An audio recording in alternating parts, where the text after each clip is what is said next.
함께 오늘 본문의 말씀을 가지고 너희가 알지 못하는 먹을 양식이라는 제목으로 함께 말씀을 나누겠습니다. 다들 평안하신가요? 평안하신가요? 네, 다행입니다. 저는 지난주 목요일에 이제 갑자기 바이러스에 걸려서 평안하게 보내지 못했습니다. 이틀 반이라는 시간 동안 아무것도 먹지를 못했습니다. 증상이 갑자기 위경련처럼 왔고 또 오한과 장염 증세가 심해져서 약이랑 물만 이렇게 먹을 수밖에 없었습니다. 그래서 이제 휴식을 좀 취하고 괜찮아졌을 때는 딱 이온 음료까지만 섭취할 수 있었습니다. 그렇게 이틀 반이라는 시간을 굶고 지나가다 보니까 홀쭉해진 제 자신을 발견할 수 있었습니다. 지금은 원래는 맞지 않던 바지도 지금은 입게 되었고 놀라우시죠? 지금 딱 카메라로 보시기에도 한 달 전의 저와 지난주의 저와는 많이 감사합니다. 달라진 모습을 볼 수 있게 되는 것 같습니다. 한 이틀 정도 굶어보니까 제가 얼마나 먹는 것을 좋아하는 사람이었는지 다시 한번 깨닫게 되었습니다. 어떤 일을 하든지 집중할 수가 없었고 서나 앉으나 힘이 쭉쭉 빠져나가는 것을 느꼈습니다. 손이 막 떨리고 참으로 괴로웠습니다. 풍채를 보시면 아시겠지만 정말로 괴로운 시간을 보냈을 것 같으시죠.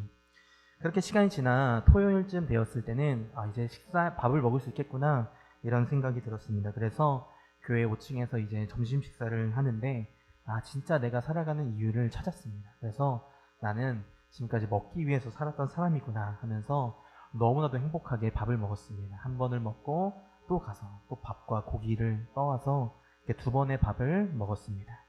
그러면서 생각했던 것이 사람에게 있어서 이 먹는다는 것, 이 식생활이 얼마나 매우 중요한가를 다시 한번 깨닫게 되어졌죠.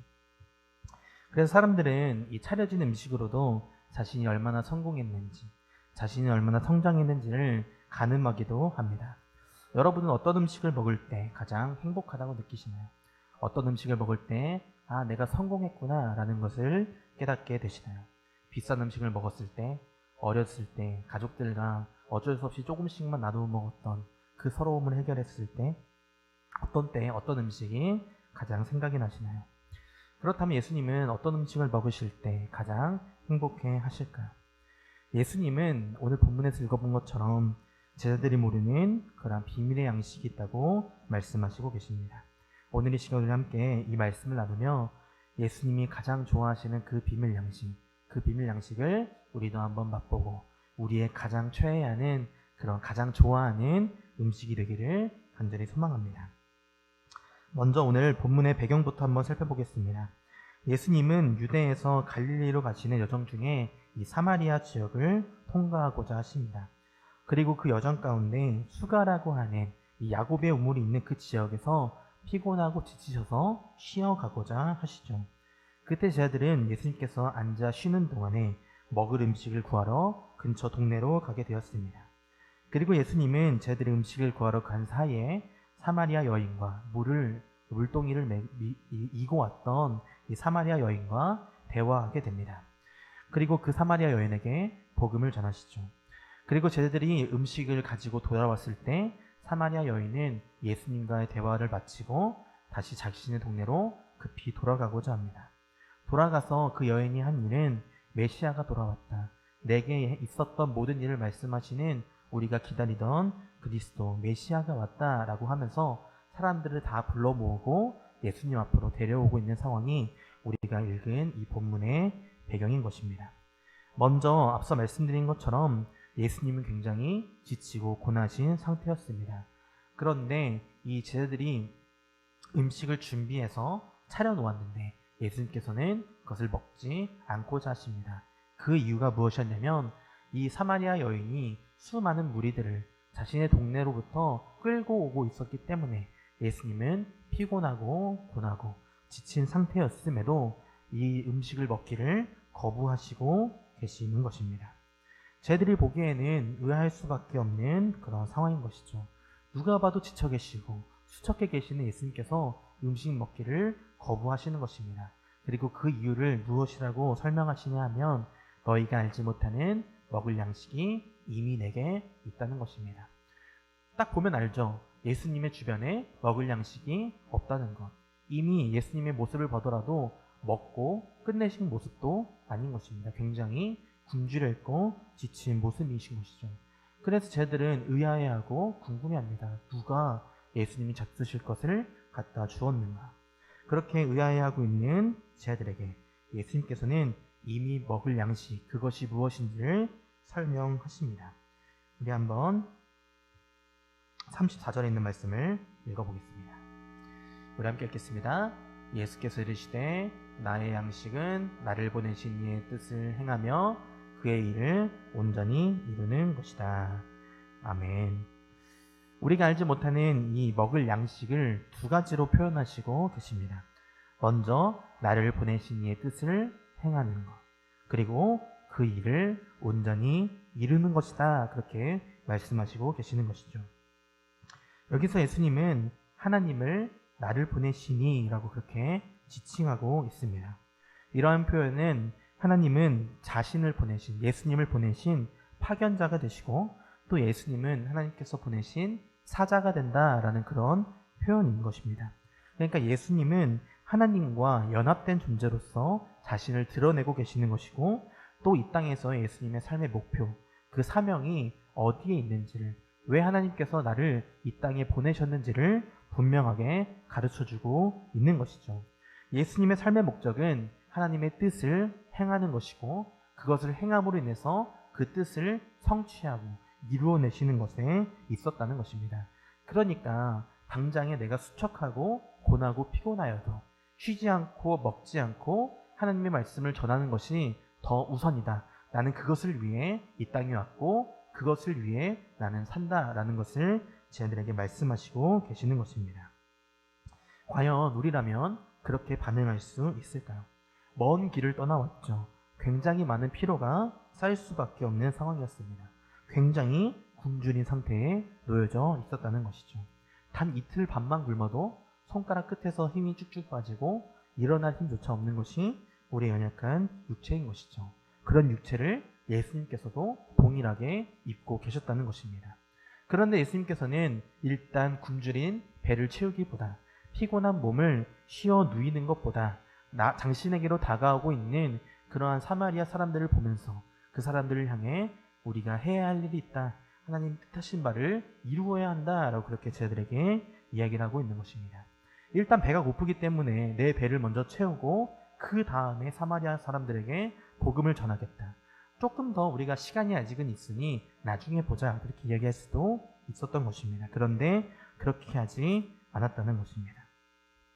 예수님께 있어서 양식은 몸으로 들어가는 그런 육체적인 양식이 아니라 하나님의 일을 속히 하시는 것, 이루시는 것이 예수님에게 있어서는 훨씬 더 좋은 양식이었기 때문에 그렇게 말씀을 하시고 계신다는 것이죠. 최근에 이제 TV 프로그램 중에 흑백요리사라고 하는 프로그램이 있습니다. 혹시 보신 적이 있으신가요? 거기 나온 음식들을 보면 너무나도 맛있어 보이고 먹고 싶습니다. 국내에서 날고기는 셰프들이 나와서 최고급 재료로 요리를 만드는데 얼마나 맛있어 보일까요? 그 중에 이제 심사위원으로 나오는 이 미슐랭 3스타 안성재 셰프가 운영하는 식당은 이제 모수라고 하는데 그 모수의 저녁 식사는 1인당 이제 42만 원이라고 합니다. 그러니까 이제 42만 원을 내고 그 밥을 먹는 것이죠. 그런데 그마저도 너무나도 예약이 많이 밀려 있어서 예약 잡기라는 것은 쉽지 않죠. 그래서 그 모수라는 식당에 가서 음식을 먹으면 사진을 열심히 찍죠. 그리고 SNS와 주변 지인들에게 막 자랑을 하는 것이죠. 나 여기 가서 밥 먹었어. 그것을 먹으면서 내가 성공했구나. 밥 한 끼에 42만 원을 태우는구나. 이러면서 내 자신의 성공을 또 가늠하기도 하게 될 것 같습니다. 음식뿐만이 아니죠. 좋은 집, 좋은 차, 나의 성공을 나타낼 좋은 것들을 채우기 위해서 우리는 자신의 모든 것을 쏟아놓으면서 그렇게 살아가고 있습니다. 또 그게 우리가 살아가고 있는 세상인 것이죠. 그러나 예수님은 그런 세상의 기조, 모습과는 다르게 자신의 모든 것을 하나님의 뜻을 이루는 것으로 그렇게 자신의 삶의 방향성을 보여주시고 계시는 것입니다. 자신의 피곤함도 굶주림도 하나님의 일을 함에 있어서 방해물이 될 수 없다는 것입니다. 자신의 모든 것을 쏟아내서 하나님의 역사를 이루어 가야 한다는 것입니다. 오늘 본문에 나타난 이 먹을 것과 피곤함과 굶주림은 극히 일부분일 뿐입니다. 십자가에 자신의 모든 것을 내어주시죠. 죄 없으신 하나님께서 모든 사람의 죄를 대신 뒤집어서 쓰시는 것입니다. 그리고 피와 물을 모두 쏟으셨죠. 그러한 고난과 모욕을 당하시면서까지 이루셨던 것이 바로 예수님이 걸어가셨던 그 사명의 길이라는 것입니다. 이 모든 것은 하나님의 뜻을 위해 자신의 모든 것을 내어주신 그 십자가의 길이었다는 것입니다. 그와 비교해 봤을 때 우리의 삶은 어떤가요? 하나님의 일보다 내 배를 채우는 일이 더 중요하죠. 내 기분이 상하지 않는 것이 더 중요합니다. 내 삶이 더 우선시되며 살아가는 것이죠. 내게 맡기신 일이 무엇일까? 그것이 궁금하지 않고 어떻게 하면 더 하나님께서 나에게 채워주실까? 부어주실까? 그것을 걱정하며 살아가는 것이 우리들의 모습이고 믿음의 실력이다라는 것이죠. 나를 더 드러낼 수 있는 일, 나를 더 성공했다고 칭송받을 수 있는 일이 무엇인가를 찾는 것이 우리의 연약한 모습이라는 것입니다. 하나님께서 맡기신 사명 앞에 우리는 그렇게 서서는 안 된다는 것입니다. 맡기신 사명이 있는데 내 삶을 채우기 위해서, 내 삶을 드러내기 위해서 그렇게 살아가서는 안 된다는 것입니다. 우리는 우리에게 맡겨주신 하나님의 그 사명과 부르심을 위해 무엇을 포기할 수 있는가? 내가 가진 것 중에 무엇 하나라도 포기할 수 있는가? 우리는 자신을 예수님의 삶과 빗대어서 돌아볼 필요가 있다는 것입니다. 우리의 삶의 목적과 그 방향성도 하나님의 뜻하심과 하나님의 그 뜻이 이루어지는 것을 향해 나아가고 있는가? 우리는 돌아볼 필요가 있다는 것입니다. 어긋나 있다면 그것을 바로잡을 필요가 있다는 것입니다. 그렇다면 하나님께서 우리에게 맡기고자 하시는 일, 그 일은 또 무엇인가? 우리가 한번 살펴보도록 하겠습니다. 이어지는 35절의 말씀을 함께 읽어보겠습니다. 함께 읽겠습니다. 너희는 넉 달이 지나야 추수할 때가 이르겠다 하지 아니하느냐? 그러나 나는 너희에게 이르노니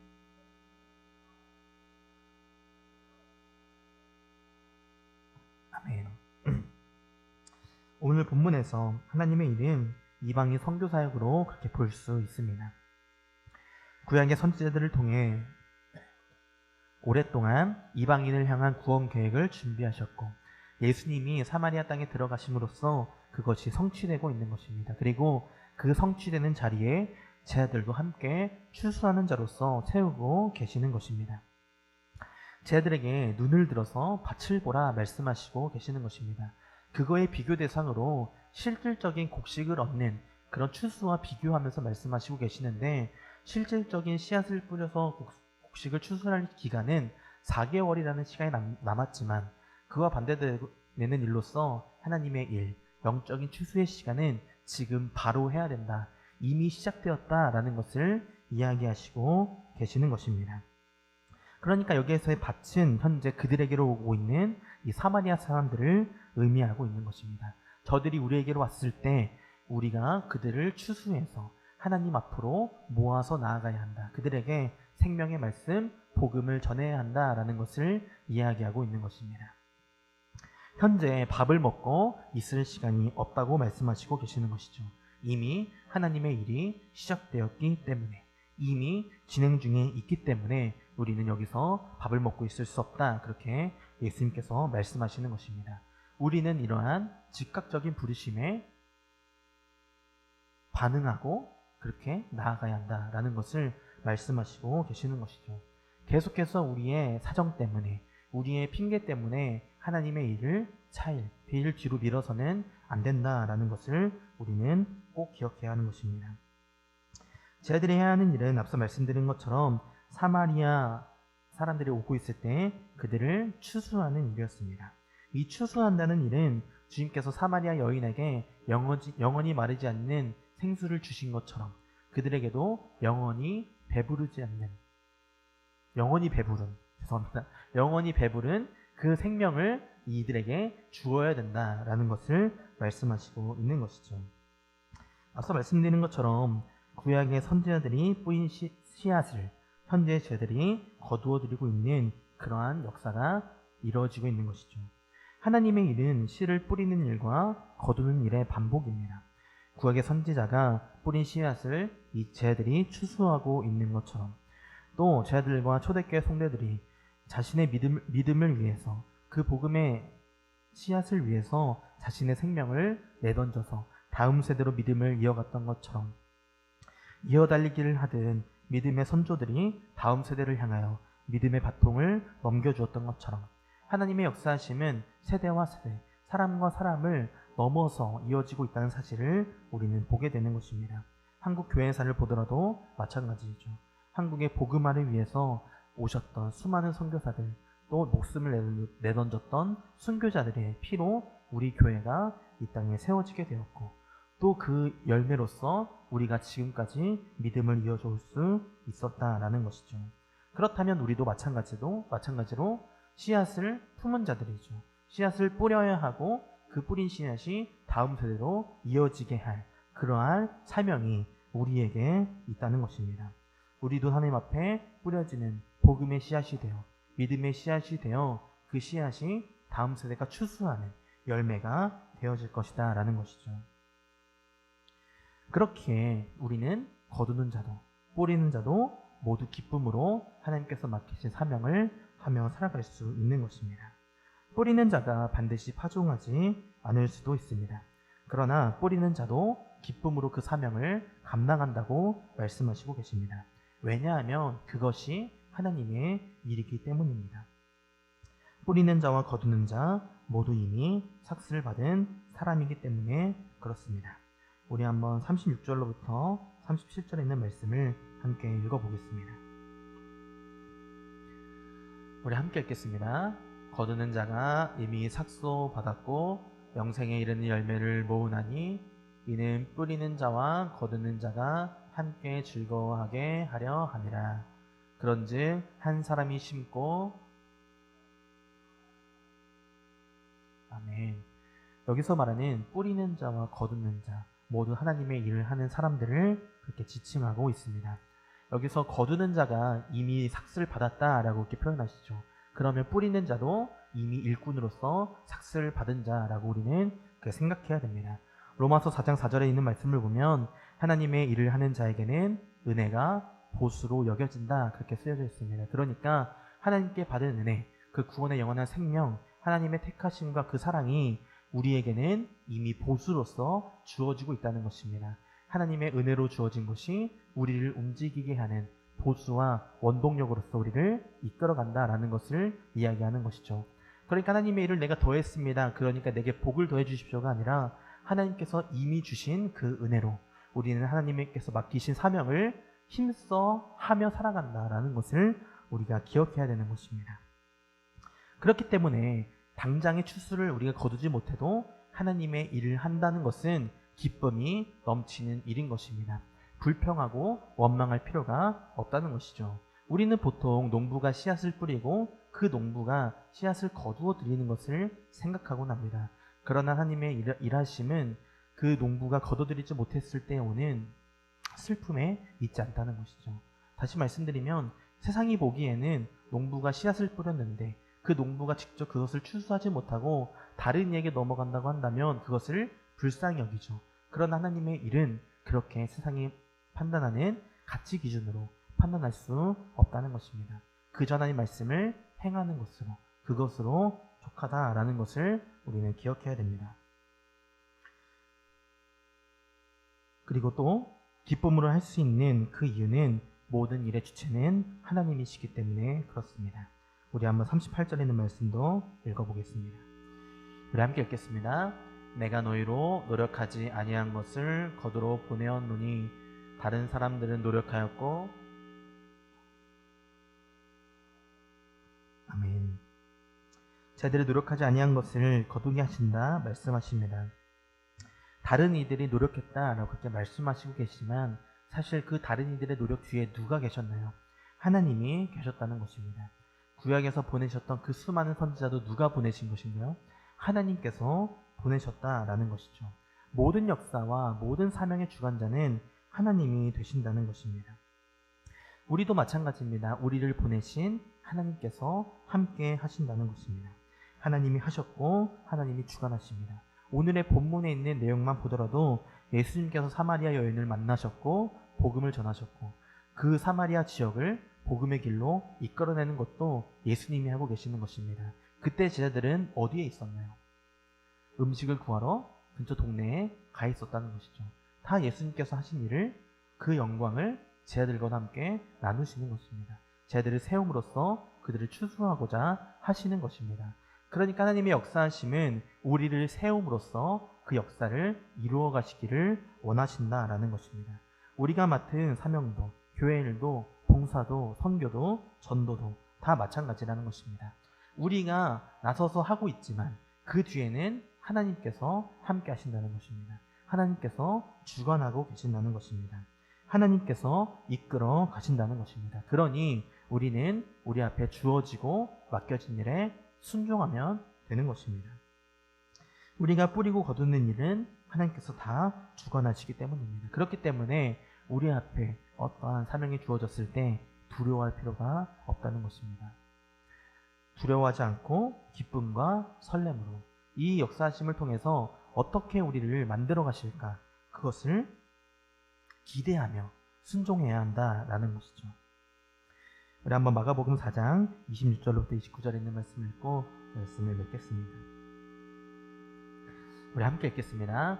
또 이르시되 하나님의 나라는 사람이 씨를 땅에 뿌림과 같으니 그가 밤낮 자고 깨고 하는 중에 씨가 나서 땅이 스스로 열매를 맺되 다음에는 이삭이요 그 다음에는 이삭의 충실한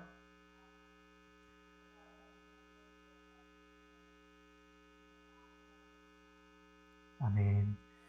오늘 말씀을 준비하면서 어린 시절 들었던 황정민 배우의 유명한 시상식 이 밥상소감이 갑자기 떠올랐습니다. 이 밥상소감을 잠깐 소개해드리면, 먼저 하나님께 감사와 영광을 올려드리며 시작한 이 소감의 내용은 자신은 일개 배우 나부랭이라고 소개합니다.